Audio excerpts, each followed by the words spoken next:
남북 간 군사적 긴장이 점차 고조되고 있다.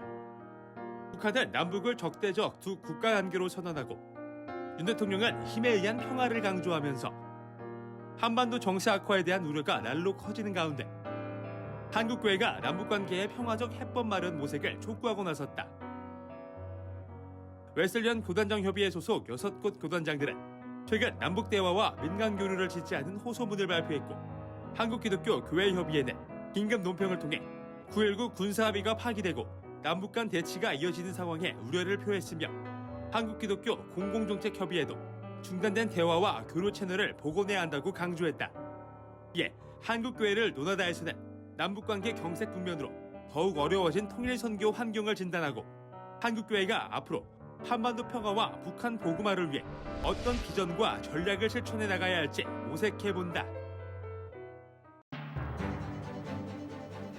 안녕하십니까. 한국교류 논학과 진행을 맡은 박찬호 교수입니다. 오는 6월 25일은 6.25 전쟁 발발 74주년이 되는 날입니다. 평화 통일과 민족 복음화는 한국교회에 있어 70여 년간 변함없는 간절한 소망인데요. 최근 강대강 대치 국면에 접어든 남북 관계 속에서 통일과 북한 선교의 명제가 점점 희미해지는 것은 아닌지 우려됩니다. 이런 때일수록 하나님의 눈으로 북한을 바라보고 한국교회의 비전과 사명을 더욱 새롭게 해야 할 때인 것 같습니다. 그래서 오늘 한국교회를 논하다에서는 북한 선교, 통일 선교의 방향성과 앞으로의 과제에 대해 심도 있게 말씀 나눠보고자 합니다. 오늘 함께 해주실 출연자들을 소개하겠습니다. 먼저 서울대학교 통일평화연구원의 김병로 교수님 함께하셨습니다. 예, 안녕하십니까.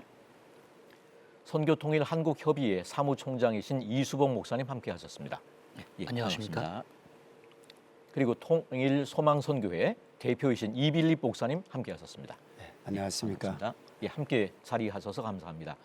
최근 북한에서 오물풍선을 살포해 우리 국민이 큰 불편을 겪었습니다. 이런 도발에 대응하기 위해 정부는 9.19 군사합의 효력 정지를 강행했는데요. 날로 경색되는 남북관계 어떻게 보시는지 김병로 교수님께서 진단해 주시면서 오늘 이야기를 시작해 보도록 하겠습니다.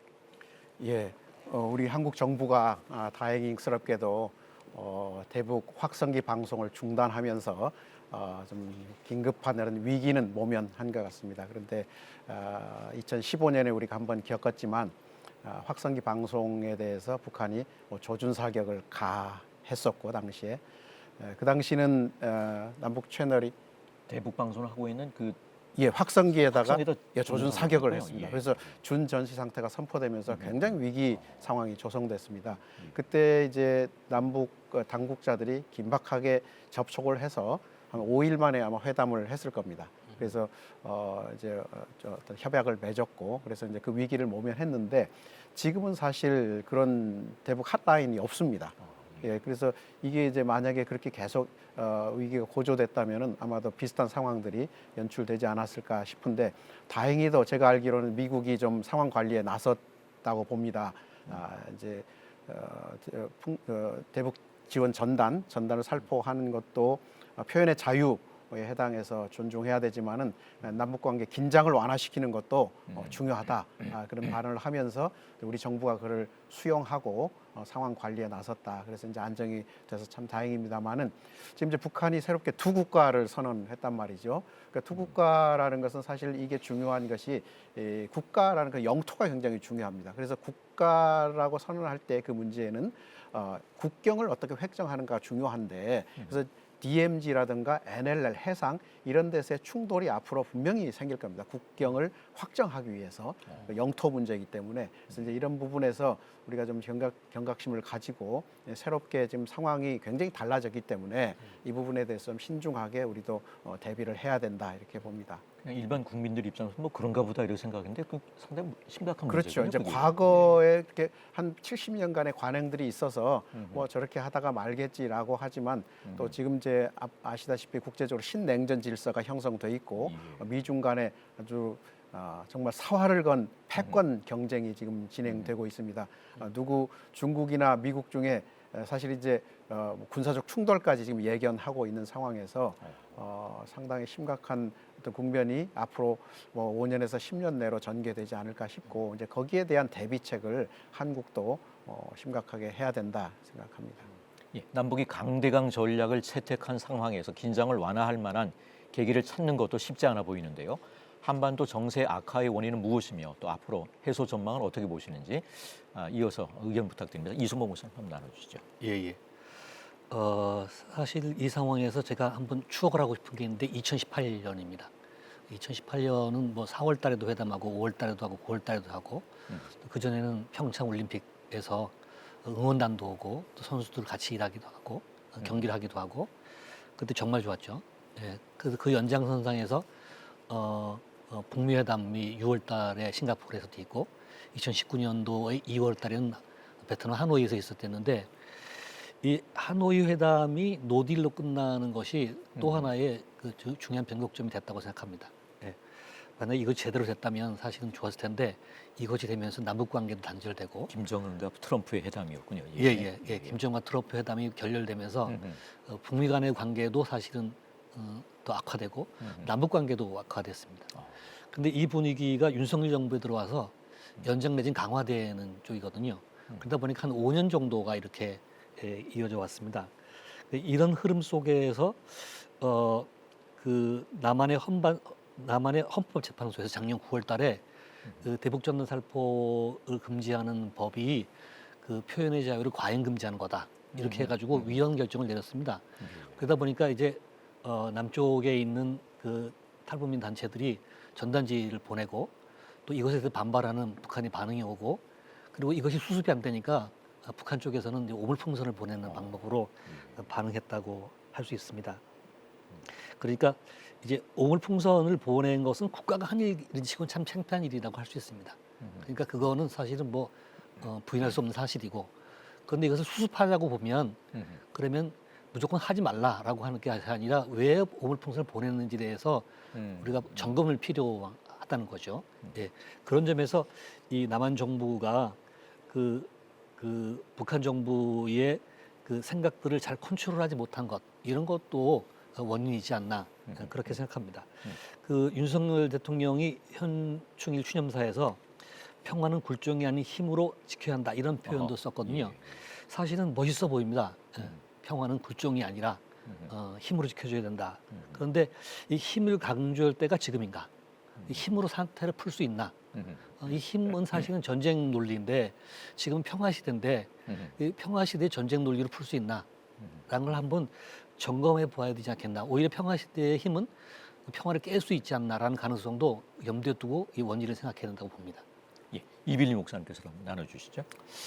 예, 이런 참 강대강으로 가는 것에 대해서 너무나 좀 안타깝고 미래적으로 바라볼 때에는 우리나라에 이것은 참 좋은 영향은 아니다. 예, 슬프게 좀 생각합니다. 그런데 저는 아까 우리 김병로 우리 박사님께서 말씀하시는 부분에서 공감하는 부분인데 좀 더 확대해서 말씀드린다면 이거는 지금은 남북 관계의 문제만이 아니라 지금 신냉전이라는 이 첨예한 문제하고 이게 같이 엮여 있기 때문에 초기의 신냉전은 경제적인 문제로 신냉전인데 지금은 전쟁이 일어나고 있습니다. 그래서 저는 남북한 지도자들에게 정말 다 좀 지혜가 필요한 것 같고요. 한반도의 평화를 위해서 그리고 우리 한국 국민들도 분열되지 말고 저는 동전의 양면이 다 필요하다고 생각합니다. 남북 대화와 우리가 사랑의 그런 관점에서 한국교회가 계속 다가가야 되지만 또 한쪽으로는 이 신냉전이기 때문에 이것을 결코 우리가 방관해서도 안 된다고 생각합니다. 예, 그런 가운데 여러 교단과 기독교 단체 등에서 이에 대한 성명을 발표하기도 했습니다. 한국교회의 우려와 고민이 깊은데요. 남북관계, 정부의 대북 정책이 통일 선교 환경에도 상당한 큰 영향을 미치리라고 생각하는데 이수봉 목사님 의견을 나눠주시면 좋겠습니다. 예. 사실 언론에 보도된 바에 의하면 세계 단체에서 세계의 기독교 단체에서 성명서를 발표해서 이 사태를 수습하고자 노력했다고 봅니다. 근데 그런 노력은 좋다고 생각합니다. 예. 그런데 이제 사태의 위중함에 대한 의사표시로는 가치가 있는데 이것이 사태를 변화시킬 수 있는 것까지 갈 수 있나라고 하는 데도 의문입니다.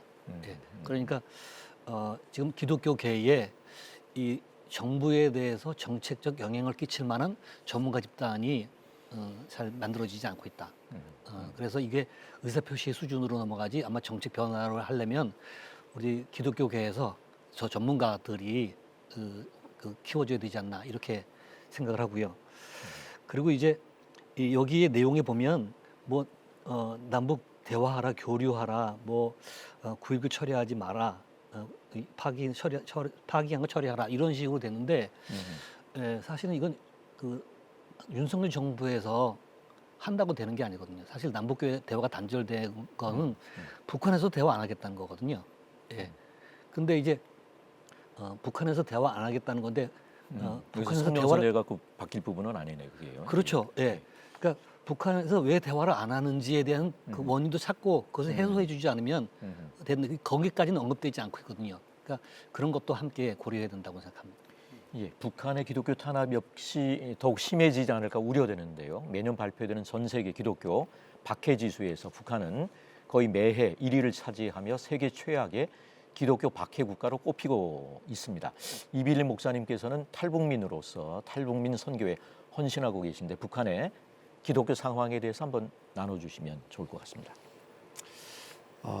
북한 내지는 우리 기독교인들도 여전히 참 소망이 하나님 나라에만 둘 수밖에 없는 상황이고 그분들이 개혁 개방이나 또 중국이나 옛 중국 그리고 우리 한국처럼 신앙의 자유 같은 것을 원하지만 지금 이렇게 남북 관계가 더 악화되는 상황에서는 그러한 희망조차도 사실은 갖기가 그분들에게 어렵다. 그래서 우리 한국교회가 그분들을 사랑으로 품고 기도하는 그리고 그분들을 어떤 모양으로든지 도울 수 있다면 도울 수 있는 그런 운동을 더 해야 된다고 생각하고요. 방송이 좀 역할이 크지 않겠는가. 북에 있는 분들이 저는 많이 들을 거라고 생각합니다. 그들에게 위로와 소망의 메시지를 많이 좀 주면 좋겠다 이렇게 생각합니다. 김명록 교수님 뭐. 예, 제가 좀 첨언하고 싶은 예, 게 제가 한 2년 전에 이렇게 그루터기라는 책자를 발간했는데요. 북한에서 3대째 예수를 믿는 3대째 예수를 믿는 그 자녀들 탈북해 있는 자매 형제 자매들을 인터뷰해서 조부모 또 부모들이 어떻게 신앙을 유지해 왔는지 아니면 버렸는지에 대해서 구술을 통해서 저희가 조사한 적이 있는데 참 정말 놀랍게도 뭐 많은 숫자는 아닐지 모르겠습니다만은 그 엄혹한 박해 속에서도 신앙을 이렇게 대대로 3대째 이어오면서 신앙생활을 했던 분들이 있단 말이죠. 굉장히 놀라운 일입니다. 그래서 이 규모가 어느 정도 될까에 대해서 저는 자신은 없지만 저는 지금 한 5만에서 7만 정도는 있지 않을까. 과거에 30만 그리스도인들이 이제 많이 박해를 받고 처형도 당하고 월남도 하고 그러면서 많이 줄어들었지만 또 5만에서 7만 정도는 최소한 있겠다. 그렇지만 적극적인 신앙생활은 아니지만은 그래도 기독교 어떤 가문을 통해서 신앙을 어느 정도 유지하고 있는 그런 분들이 상당수 있다는 데 대해서 굉장히 놀라웠습니다. 그런데 아시다시피 이제 지금 남북 관계 단절되고 또 중국과의 관계도 우리가 악화되면서 사실 중국을 통해서 북한과의 관계 또 지하교회들이 많이 이렇게 성장을 하고 그랬는데 지금은 그런 그 공간들이 다 지금 위축됐단 말이죠. 그래서 이제 큰 요소는 크게 보면 이제 미국과 중국 간의 갈등이 사실 이게 이제 큰 지금 우리 선교 환경에 참 악영향을 미치고 있는 것인데 우리가 그 속에서도 신냉전 질서에 편승하기보다는 중국과의 관계를 좀 어떻게든지 좀 개선을 해서 중국을 통해서 북한과의 교류와 협력들이 이루어지면 또 선교 환경들이 좀 개선되지 않겠나 그런 생각을 해봅니다. 예. 뭐 북한의 기독교 상황에 대해서 뭐 이수봉 목사님 나눌 수 있겠습니다. 예. 사실은 북한의 기독교 상황이 세계에서 최악이라고 하는 보고가 벌써 한 20여 년째 이어지고 있는 것은 사실이고요. 근데 그 와중에도 북한에 지하교회가 있다고 하는 것은 참 감사드립니다. 5만에서 7만 말씀하니까 예. 감동이 되네요. 예, 그 5만에서 7만은 이제 해방 전에 30만 정도인데 지금 북한에 남아 있는 사람들이 5만에서 7만 정도, 그러니까 상당히 3대째 넘어가는 게 소중한 거죠. 그리고 이제 고난의 행군 때 중국으로 나왔던 탈북민들이 식량 난민들이 다시 북한으로 들어가면서 또 이제 기독교인들이 생겨난 거고요. 예. 저는 그 숫자가 훨씬 더 많다고 더 생각하고요. 많다고 그 하나원을 통해서 들어오는 그 탈북민들 가운데 한 100명 중에 한 명 내지 한 3명 정도가 북한에서 살 때 신앙에 대해서 알고 또 이렇게 그 믿음을 갖고 있던 분들인데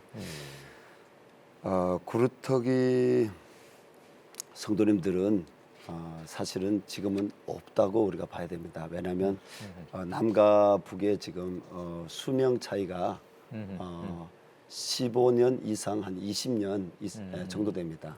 그 남쪽에 6.25 때 내려왔던 분들, 그 전쟁을 경험한 세대분들이 지금 거의 다 대부분 돌아가고 계시잖아요.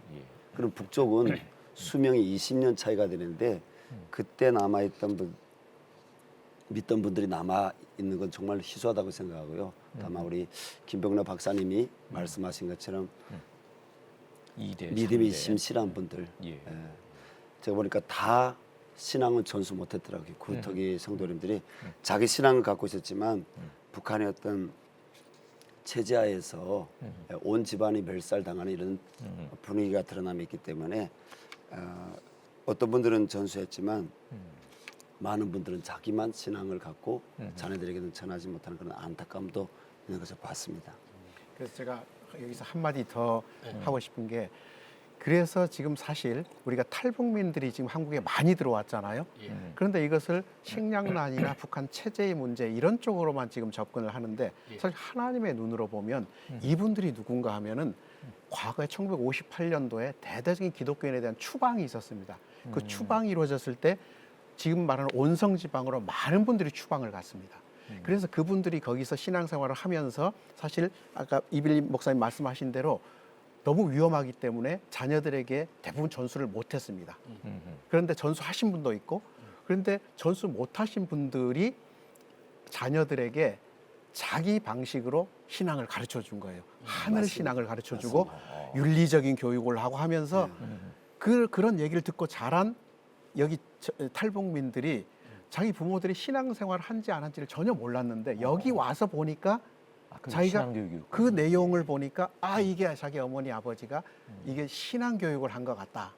하늘이라는 거를 빗대어서 설명했지만 이게 하나님 신앙이라는 걸 깨닫고 나중에 여기에서 좀 믿음을 회복하는 자매들이 굉장히 많아졌습니다. 그래서 제가 그걸 보면 역시 그때 하나님께서 그 고통 속에서 그 선조들의 기도를 들으시고 그 후손들을 방출해 주시지 않았는가. 이게 저는 놀라운 하나님의 은혜라고 생각하는데, 이게 북한의 식량 문제라든가 또는 체제 문제로 그냥 넘어왔다고 그렇게만 생각하는 것은 우리가 이제 그리스도인으로서 볼 때는 정말 하나님의 놀라운 섭리를 좀 놓치는 거 아닌가 그런 생각을 합니다.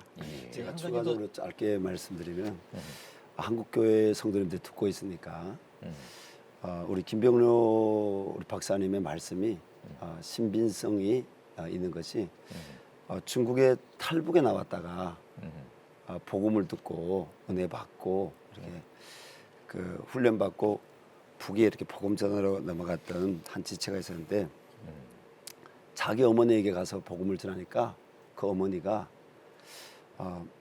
말씀하기를 나는 이미 믿고 있다. 너희 외할아버지가 바로 교회의 장로였다. 그리고 신앙에 대해서 하나님께서 내 기도에 응답하셨다. 그런 간증을 제가 들은 적도 있고요. 또 저희가 중국에 나와 있는 분들을 도우니까 그분들 가운데 또 한 분은 할아버지가 이렇게 함경도 지역에서 목사님이었는데 나와서 다시 복음 듣고 주일학교 출신이었던 그 아버지에게 가서 다시 복음에 대해서 다시 아버지에게 더 이렇게 전했던 그런 사례가 있습니다. 예, 북한 선교들이 여러 가지 뭐 성도들이 그 간증들을 나누면 참 은혜가 많을 것 같은데 시간 관계상 여러 가지 얘기를 또 해야 될 것 같습니다. 한국 기록론화 오늘은 남북 갈등이 한치 앞을 예측하기 어려운 긴박한 국면에서 달라진 통일 선교 환경을 짚어보고 한반도 평화와 통일 선교를 위한 한국 교회의 사명과 과제에 대해서 함께 말씀 나누고 있습니다. 선교 환경이 악화할수록 북한의 기독교 탄압이 거셀수록 어떤 면에서 한국 교회의 역할이 더욱 중요할 텐데요. 구체적인 선교 방안 논의에 앞서서 통일을 바라보는 성경적 관점은 무엇인지 또 통일 선교의 방향성은 무엇인지 한국 교회가 가져야 할 바른 관점에 대해 먼저 짚어주시면 좋을 것 같은데요. 예, 김병로 박사님 한번 짚어주시죠. 통일이라는 것이 사실 이제 분단 문제를 해소하는 거 아니겠습니까? 그러니까 분단이라는 건 한국에서 이제 자본주의 공산주의 이념 갈등이죠. 그러니까 이데올로기 전쟁도 했고 그래서 많은 적대감이 쌓여 있는데 이 이데올로기 갈등 문제를 어떻게 해결하는가라는 게 사실 통일 선교의 문제이기 때문에 성경적인 관점에서 이 문제를 보자면 저는 뭐 여러 가지 우리 관점들이 있겠지만 저는 평화와 화해라고 생각합니다. 그래서 평화의 복음 할 수 있거든 모든 사람들과 평화하라라는 평화의 복음과 또 예수 그리스도께서 막힌 담을 십자가로 허시면서 길을 열어주셨던 이 평화의 복음 이것이야말로 남북 간의 이 이데올로기 갈등 그리고 전쟁을 했던 남북 간의 사람들의 마음을 녹일 수 있는 중요한 통일 선교의 어떤 방향성이고 또 원리고 정신이다 이렇게 생각합니다. 그리고 그래서 평화와 또 화해 우리가 화목의 직분을 다 받지 않았습니까? 새로운 피조물로 우리에게 만들어 주시면서 그 이후에 부탁하신 게 화목의 직분을 우리에게 부탁하셨는데 그래서 남북 간에 정말 적대 의식이 쌓여진 이런 속에서 분단 속에서 통일을 바라보면서 우리가 가져야 될 성경적 관점은 바로 화해다. 화목이다. 그래서 평화와 화해라는 이런 성경적인 원리와 정신들이 이 북한 문제를 바라보면서 또 분단 문제를 바라보면서 우리가 견지해야 될 잃지 않아야 할 우리 정신이다 생각합니다. 예, 분단 극복과 민족 복음화를 위해서 그간 교단마다 교회마다 또 여러 선교 단체에서 다양한 사역들을 펼쳐왔는데요. 북한 선교와 통일 운동을 위한 한국 교회 주요 사역들은 무엇이었고 이 한국 교회 주요 사역들을 어떻게 평가할 수 있는지 이수봉 목사님 의견 나눠주시면 좋을 것 같습니다. 예. 그동안 한국 교회가 북한 선교를 위해서 노력을 많이 했다고 생각합니다. 북한의 지하 교회를 육성하기 위해서도 노력을 많이 하고 또 공식적으로는 조그련과 협력 사업도 하고 또 인도적 지원 사업도 한국 교회가 많이 했습니다. 또 탈북한 우리 탈북민들을 지원하는 사업, 탈북만 도울 뿐만 아니라 한국교회 정착도 돕고 또 북한에 있던 북한교회 재건 운동도 하고 또 그 외에도 기도 운동, 교육, 연합 운동 이런 다양한 사업이 있었는데 근데 요즘에는 그 사역이 우리들만의 리그요. 북한과의 교류라든지 그런 영향력도 사실 약화돼 있고 여러 가지 면에서 위축돼 있습니다. 그리고 북한 선교 사역의 내용이 한 20년 전부터 레파토리가 똑같지 않나 그런 점에서 우리가 새로운 사업을 모색해야 되는 상태에 있다. 이 정도는 말씀해야 될 것 같습니다. 예, 북한 선교, 통일 선교 환경의 변화가 있는 만큼 기존의 내용만으로는 한계가 있을 듯한데요. 그렇다면 앞으로 새로운 목표, 새로운 전략이 필요하다면 어떤 것이 있을는지 이빌 목사 한번 나눠주시면 좋을 것 같습니다. 네, 우리 북한 선교하면 통일 선교 기본적으로 5개의 문을 이야기하고 있는데 기도하는 영문 선교 그리고 영문.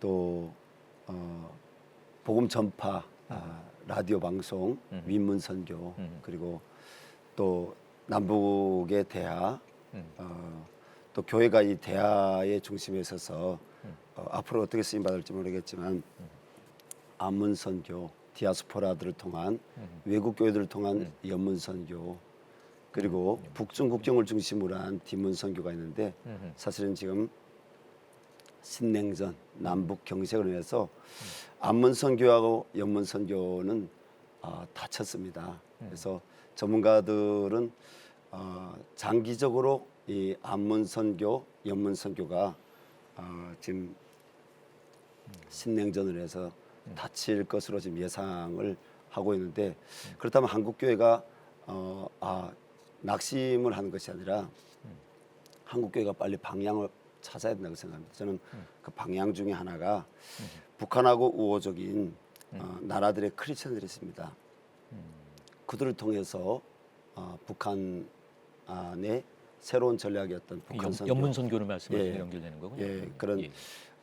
옛 공산권 디아스포라들 그런 분들이 북한 선교를 할 수 있지 않는가 이렇게 생각하고요.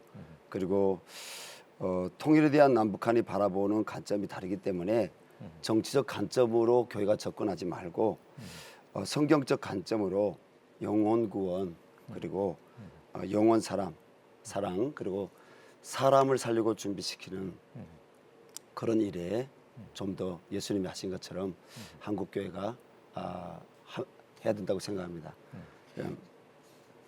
중국에 지금 수만 명 혹은 10만 명 가까운 북한 여성들과 그들이 낳아놓은 수십만 명의 아이들이 참 어려운 상태에 있습니다. 이것도 한국 교회가 직간접적으로 해결해야 될 문제고 국제사회가 이 문제를 중국과 함께 어떻게 해결할 것인지 고민할 수 있도록 우리가 기도해야 된다고 생각합니다. 또 다른 분이 얘기하실 수 예, 있습니다. 제가 이빌 목사님 말씀 드리면서 그 공감하는 부분이 아까 이제 사회주의 국가들, 북한과 교류하는 사회주의 국가들을 통해서 접촉의 면을 넓혀야 된다. 이 부분이 굉장히 중요한 것 같습니다. 왜냐하면 지금은 남북 관계가 지금 단절돼 있고 북한이 거부를 하고 있는 상황이기 때문에 조금 이제 우리의 그 시야를 넓혀서 이제 우리가 지금까지 쌓아왔던 국제 네트워크를 통해서 접근할 수밖에 없는 상황이 됐다. 물론 북한이 이제 거기에 대한 대비책을 강구하고 있겠지만 그래도 과거에 이제 사회주의 국가들과 현재 사회주의 국가들과는 교류를 하려고 하고 있고 북한이 지금 국가의 모토 중에 하나가 세계화입니다. 세계화. 세계. 그래서 뭐 세계와 경쟁하라, 세계에 도전하라, 세계를 앞서 나가라. 이게 북한에 가는 곳곳마다 써 있습니다. 그러니까 이제 북한이 물론 이제 사회주의, 그러니까 자본주의 국가들, 그러니까 미국을 중심으로 하는 자본주의 국가와는 관계를 단절해야겠다 이렇게 선언을 했지만 사회주의 국제 연대를 추구하면서 사회주의 국가들에 적극적으로 진출하려고 하는 상황이 있기 때문에 그런 나라들과 그러니까 중국, 베트남, 뭐 러시아 또 루마니아에서도 많이 준비하고 있습니다. 그래서 루마니아라든가 이런 나라들과 북한이 적극적으로 교류를 하려고 하기 때문에 거기에 나가 있는 선교사님들 다 계시고 그래서 그런 분들을 통해서 북한과 간접적인 접촉, 그래서 선교적인 공간들을 열어 나가는 것이 굉장히 필요하다. 예, 그래서 첨언을 한다면요. 예. 지금 북한이 그러니까 전에는 북한이 기독교적 NGO 활동을 용납했습니다. 했는데 그 활동을 했는데 지금은 막고 있거든요. 예. 그러면 그게 왜 막게 됐나라고 생각해 보면 그 NGO 활동들이 북한을 유익하게 할 줄 알았는데 사실은 다른 의도가 있다고 파악하게 된 것입니다. 그리고 그 의도가 북한에 유익하지 않다는 거죠. 그래서 결국 막힌 겁니다. 그런데 이거를 이제 요즘에 와서 세계교회와 북한 선교를 연대하고 또 그 해외 NGO와 연대를 통해서 모색하고 또 그 공산권 국가들과 연대를 모색하고 그 방향을 전환한다는 점에서 나름대로 의미가 없는 건 아니라고 생각합니다. 그런데 이렇게 할 경우에 다시 막힐 가능성은 없나? 저는 다시 막힐 가능성이 있다고 생각합니다.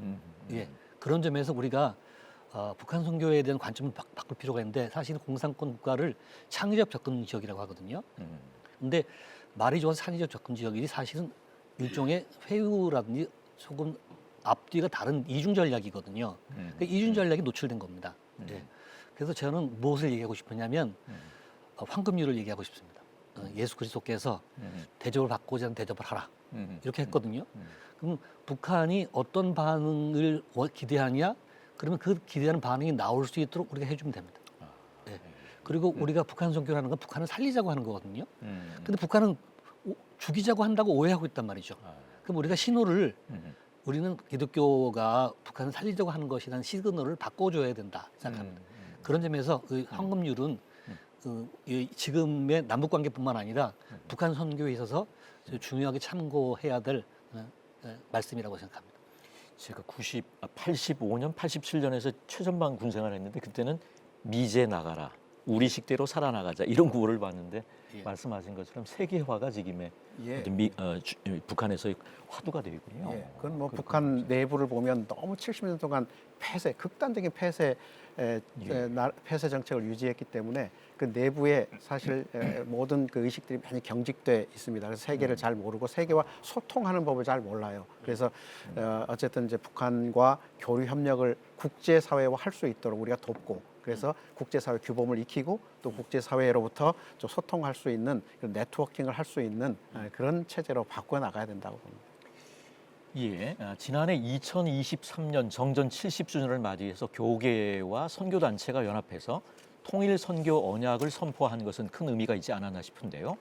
통일선교 언약의 의의를 짚어주시고 또 앞으로 교계와 단체가 각자의 전문성과 다양성을 살리면서도 통일과 한반도 복음화라고 하는 큰 사명을 위해서 어떻게 연합해 나가면 좋을지 과제에 대해서도 한번 말씀해 주시면 좋을 것 같은데요. 이수봉 목사님 한번 나눠주시죠. 예. 한국 교회가 통일 선교를 위해서 사업을 하는 것뿐만 아니라 그 사업의 신학적 기반, 그다음에 중요한 기독교적 가치 그런 것들을 정립하려는 노력은 상당히 중요하다고 생각합니다. 예. 그런 점에서 통일 선교 언약에 대한 노력은 평가할 만하고요. 대신에 이런 것들이 학문적으로 진보가 이루어져야 된다고 생각합니다. 그러니까 여태까지 나왔던 이야기 종합적인 가치는 있지만 새로운 단계로 나가는 데 있어서 얼마나 기여했나라고 하는 것은 조금 고려할 필요가 있고요. 우리가 가치관이 열려야지 사업도 열리고 사역도 열리거든요. 그래서 우리가 통일선교 언약과 같은 그런 노력들이 한국교회 안에서 계속해서 이루어져야지 되지 않겠나. 이것은 뭐 학자의 몫이기도 하지만 그것을 지원하는 교단의 몫이기도 하다고 생각합니다. 예, 이빌리 목사님 뭐 나누실 부분이 있는지요? 통일선교 언약과 관련해서? 통일선교 언약은 성경에서 나온 가르침에 근거해서 그동안 우리 한국교회가 신학적으로 점검을 해보고 그리고 전략적으로 주님 보시기에 어떻게 우리가 하는 것이 옳은지에 대한 결론으로 나오기 때문에 이 통일선교 언약은 바뀌면 안 되고 계속적으로 정치는 바뀐다 할지라도 북한 동포들을 사랑하고 또 복음 통일을 통해서 열방의 구원을 기획하신 그 하나님 앞에서 우리는 이것을 어떻게 지혜롭게 잘 할지에 대해서 계속 연구하고 그리고 특별히 한국 교회가 놓치면 안 되는 것이 그 복음 통일 계몽 운동을 계속 일으키고 복음 통일 계몽 운동. 예, 그 다음 세대에게 이 비전을 제시하는 일들이 계속 일어나야 된다고 생각합니다. 포기하면 안 됩니다. 상황이 바뀐다 할지라도 하나님 주신 꿈과 비전은 포기하지 말고 한국교회 영적 지도자들이 그것을 계속 잘 말씀 안에서 녹여내서 선포해야 된다고 생각합니다. 저는 연합이 굉장히 중요한데요. 그러니까 통일 선교 언약을 하면서 실제로 이제 단체들과 또 기관들 또 교회 자체도 많이 이렇게 나눠져 있습니다. 사실 북한을 보는 관점, 북한을 어떻게 봐야 되는지, 또 북한 교회를 보는 시각도 다르고, 또 진보 보수 간에 지금 내부 한국 사회 내부에서 지금 분열돼 있고 갈등하고 있고, 교회가 거기에 어느 한쪽에 편을 들기도 하고 그러면서 굉장히 혼란한 상황이기 때문에 사실 이제 선교 언약을 이렇게 저희가 발표를 했지만 사실 내부에서 다양한 정체성을 가진 단체들이 모여 있고 함께 하는 것입니다. 그래서 연합의 정신을 어떻게 발휘할 것인가가 사실 굉장히 중요한데요. 그래서 각 단체마다 전문성이 있고 또 특성들이 있는데 그 전문성과 특성들을 좀 각각 잘 이렇게 보존하면서 서로 선택과 집중이라고 할 수도 있겠는데요. 한쪽의 힘을 이렇게 전문성을 잘 살릴 수 있도록 지원해주면서 전체가 통합하고 연합하는 그런 훈련과 노력, 그 역량이 한국 그 선교 단체들이 필요하다고 봅니다. 그것이 사실은 이제 진보 보수를 아우르면서 한국 교회를 통합할 수 있는 역량도 생기게 되고 우리 북한 선교 통일 선교도 한쪽에서는 탈북민 선교, 지하교회 이런 쪽만 하는 분들이 있고 또 서로 경원시하거든요. 어떤 쪽은 예. 북한과 교류하고 협력하고 관계를 개선해야 되는데 이런 쪽으로 좀 심혈을 쏟는 부분도 있고 하는데 이 두 개를 다 놓치지 않고 균형을 이루면서 각각의 그 특성들을 잘 살려서 활동하도록 하고 연합하고 또 적대시하지 않고 우리 내부에서 적대시하지 않고 경원시하지 않고 이렇게 연합할 수 있는 그런 분위기를 만들어가는 거 굉장히 중요하다고. 며칠 전에 있었던 아주 한국 교회 안의 고민들. 제가 며칠 전에 대덕 한빛교회의 청년들을 모아서 선교 훈련 시키는 그런 프로그램에서 갔는데 그 선교 담당 장로님이 너무 고민스러워하는 겁니다. 지금 남북 관계가 이렇게 경색되는데 교회 안에서 통일이라는 이 말을 계속 어떻게 녹여내야 될지에 대한 그런 고민을 갖고 계시는데 그게 또 그 담당 그 목사님이 동일한 비슷한 표현을 하고 그래서 제가 그렇게 말씀드렸습니다. 저는 우리 한국 교회가 통일은 결과로 오는 것이고 선교라는 관점에서 영혼을 사랑하고 그리고 하나님의 사랑이 복음을 전하는 북한을 향해서 볼 때 이 선교란 관점으로 갈 때는 바뀌지 않습니다. 사람들에게 딜레마가 없습니다. 그래서 선교를 계속 갔으면 좋겠습니다.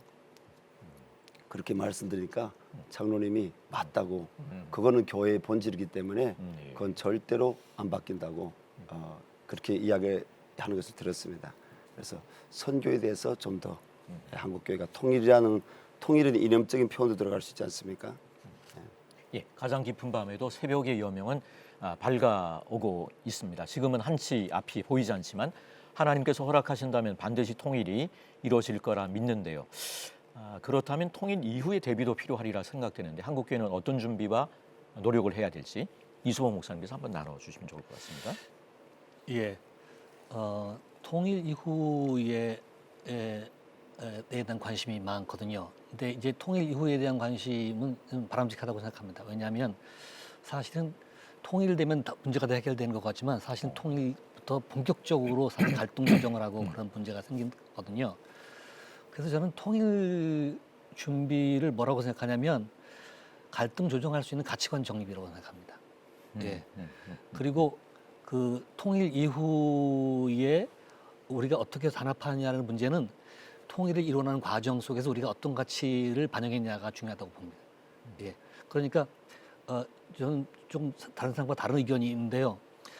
통일 이후도 중요하지만 통일까지 가는 과정에서 우리가 어떻게 하냐가 훨씬 중요하다는 거죠. 그래서 사실은 이 성경적이라든지 학문적으로 보면 통일이라든지 평화는 하나의 아이디어라는 가치입니다. 예. 그리고 그것이 아이디어라는 가치이기 때문에 충분하게 실현되는 것은 역사적으로는 거의 불가능한 그런 문제거든요. 그래서 우리는 그 통일이라고 하나됨이라고 하는 가치를 계속 추구해 나가는 과정 속에 있다고 볼 수 있는데 그 과정 속에서 우리가 어떻게 하나가 될 것인가를 고려하고 성경이 뭐라고 말하는지를 생각을 하고 그런 가치관들을 신학적으로 정립해 나가고 이러면서 통일이 이루어 나가면 그러면 통일 이후에도 우리가 할 수 있는 역량이 생긴다. 그러니까 저절로 되는 것은 아니다. 이렇게 생각합니다. 예, 북한 선교는 세계 선교의 마지막으로 중요한 의미가 있는 것 같은데요. 북한 선교를 한국 교회 주신 의무나 숙제로 여기기보다는 선물이나 은혜, 축복으로 바라볼 수 있다면 더욱 좋을 것 같은데요. 한국 교회가 통일 선교에 더 많은 관심을 가지고 동참할 수 있도록 권면의 말씀, 기도 제목, 또 마무리 말씀을 한번 나눠주시면 좋을 것 같은데 이빌리 목사님부터 한번 나눠주시면 좋을 것 같습니다. 예, 북한 선교의 방법에 있어서 우리는 북한 땅을 딛고 거기에 예배당을 짓는 것을 항상 우리 한국교회가 생각하고 있는데 저는 예배당보다 더 중요한 것은 사람이라고 생각합니다. 하나님께서 만나게 해주시는 해외에서 만날 수 있는 북한 주민들 또 북한 안에 있는 북한 주민들 향한 그 사랑의 마음을 잃지 말고 그 영혼 구원을 위해서 또 복음을 전하는 일 그리고 결국은 사람의 생각이 바뀌게 되면 저는 땅도 바뀌게 되고 제도도 바뀌게 된다고 생각합니다. 그래서 오늘 존중이란 말도 나왔고 사랑이란 말도 나왔는데 이 가운데 성경의 본질을 잃지 말고 예배당이 먼저가 아니라 사람들이 영혼 구원 받아야 그래야 그 땅에 예배가 있고 예배당이 있다는 사실을 한국교회가 잊지 말고 어떻게 하면 북한 땅에 복음을 전할 수 있는지에 대한 다양한 생각들을 고민해야 된다고 생각합니다. 예배당 건물도 중요하겠지만 영혼 각자가 중요하다라고 하는 말씀으로 이해하면 좋을 것 같습니다. 유수봉 목사님도 마무리 말씀을 해주시면 좋을 것 같습니다. 네, 저는 이게 분단은 나쁘고 또 지금 상태가 악화돼서는 나쁘고 그렇게 생각하기보다는요. 분단 나쁘지만 분단을 해결하는 과정은 축복이다라고 생각합니다. 그리고 사태가 악화된 것보다 더 중요한 것은 그 사태를 어떻게 풀어나가는가가 중요하다고 생각합니다. 예. 그래서 통일을 과제로 생각해가지고 그 과제가 빨리 이루어지지 않으니까 답답하다 이런 생각하는 분이 많이 있는데 사실은 그 통일이 언제 오느냐보다도 통일 이루 나가는 과정을 복으로 생각하고 그걸 잘 관리하면 한국교회는 더 성숙해질 수 있고요. 남북 관계는 더 좋아질 수 있습니다. 그러니까 그런 점에서 우리 과정 관리를 잘하는 것 그리고 과정이 축복이다라고 하는 것을 꼭 말씀드리고 싶습니다. 김종로 저는 박사님께서 그 마무리. 북한을 꼭 선한 사마리아인 비유 우리가 잘 알고 있지만 우리에게 주어진 사마리아가 아닌가 이런 생각합니다. 피하고 싶고 부담스럽고 돌아가고 싶고 그런데 세계에서 가장 다루기 힘들고 까다로운 그 상대를 바로 우리 옆에 붙여주셨다는 거죠. 이게 무슨 뜻일까? 역사 속에서 우리가 성경에 나오는 예수님께서 말씀하신 대로 너희가 그의 이웃이 되어라 이런 말씀처럼 북한과의 관계를 어떻게 개선하고 이걸 섬길 것인지 그런 걸 고민하면 또 한국에 살 길이 열린다. 저는 교회를 생각하면 특별히 그렇습니다. 북한 교회, 한국 교회가 지금 굉장히 어렵다고 그럽니다.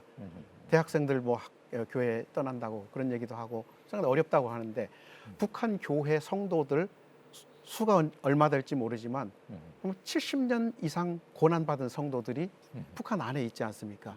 그 성도들이 한국에 와서 교류하는 과정에서 한국 교회를 깨우고 각성시키지 않겠나 그런 생각하면 정말 이 통일 과정에서 한국 교회가 우리가 북한 교회를 기도하고 섬길 때 그 고난받은 성도들이 다시 한국 교회를 살리고 섬기는 일이 있을 것이다. 그래서 한국 교회가 다시 부흥할 수 있는 계기를 마련할 수 있지 않겠나. 그것이 저의 기도 제목이고 또 그것을 위해서 기도합니다. 그래서 그렇게 하기 위해서는 상당히 어려운 과정이에요. 그것이 우리가 담을 내린다는 것, 또 북한과 교류한다는 것은 굉장히 귀찮은 일입니다.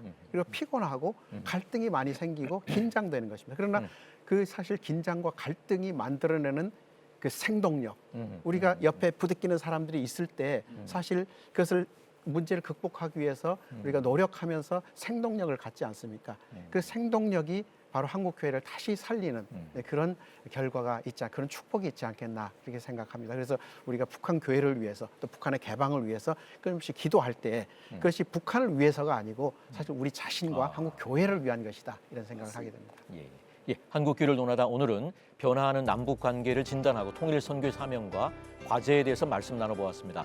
어려운 때일수록 통일 한국에 대한 비전을 새롭게 하고 한국교회 전체가 한마음으로 기도해야 하겠습니다. 하나님께서 이끄시는 한반도 평화와 복음 통일의 역사가 속히 일어나기를 소망하면서 오늘 순서 여기서 마칩니다. 함께해 주신 여러분 고맙습니다.